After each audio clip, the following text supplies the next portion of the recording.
Los Angeles, a city known for its sunshine, faced a fiery inferno in January 2025. The Palisades fire, ignited on January 7th, raged for 44 days. It consumed 23,707 acres, leaving a trail of destruction in its wake. Simultaneously, the Eaton fire erupted, scorching 14,021 acres over the same period. The causes of both fires remain under investigation. The flames devoured homes, businesses, and dreams, leaving Angelenos grappling with the aftermath. The fires were fueled by dry conditions and Santa Ana winds, creating a perfect storm for disaster. The flames spread rapidly, fueled by dense, dry vegetation. Firefighters battled tirelessly, but the inferno proved relentless. The fires became a stark reminder of the vulnerability of even the most bustling cities to the forces of nature.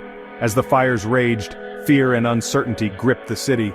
The sky turned an apocalyptic orange, casting an eerie glow over the landscape. The air grew thick with smoke, making it difficult to breathe. Thousands were forced to flee their homes, seeking refuge in shelters or with relatives. The fires left an indelible mark on the city, a scar both physical and emotional. The January fires were a wake-up call, a stark reminder of the ever-present threat of wildfires in Southern California. They underscored the need for better preparedness, for a collective effort to mitigate the risks and protect the city from future disasters. The fires tested the resilience of Los Angeles, revealing both its vulnerabilities and its inherent strength. The Los Angeles Fire Department faced an unprecedented challenge as multiple blazes erupted across the city. Firefighters, stretched thin, worked tirelessly to contain the inferno.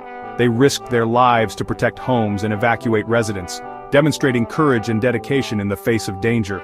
However, the scale of the disaster soon overwhelmed the LAFD's resources. Questions arose about the department's preparedness and response time. The sheer number of fires, coupled with the speed at which they spread, strained the LAFD to its limits. Coordination and communication became critical as firefighters battled multiple fronts. Criticism mounted over what some perceived as a delayed response in certain areas. The absence of 1,000 firefighters, who were off duty when the fires broke out, further fueled concerns about staffing levels. The LAFD's leadership came under intense scrutiny, with Mayor Karen Bass demanding answers. The fires exposed vulnerabilities within the LAFD, prompting calls for a thorough review of its procedures and protocols. The need for increased staffing, improved equipment, and better coordination became glaringly apparent. The fires served as a harsh lesson, highlighting the need for continuous improvement and adaptation in the face of evolving fire threats. The economic fallout from the January fires was significant, impacting businesses, homeowners, and the insurance industry alike.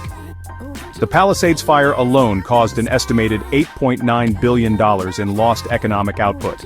Thousands of businesses were forced to close, some permanently, leading to job losses and economic hardship. The insurance industry faced a deluge of claims as homeowners and businesses sought to rebuild. State Farm, one of the largest insurers in California, estimated its losses at $7.6 billion, even after accounting for reinsurance. Farmers Insurance braced for at least $600 million in losses, while Mercury Insurance estimated its gross losses at up to $2 billion. The sheer scale of the disaster put a strain on the California FAIR Plan, the state's insurer of last resort.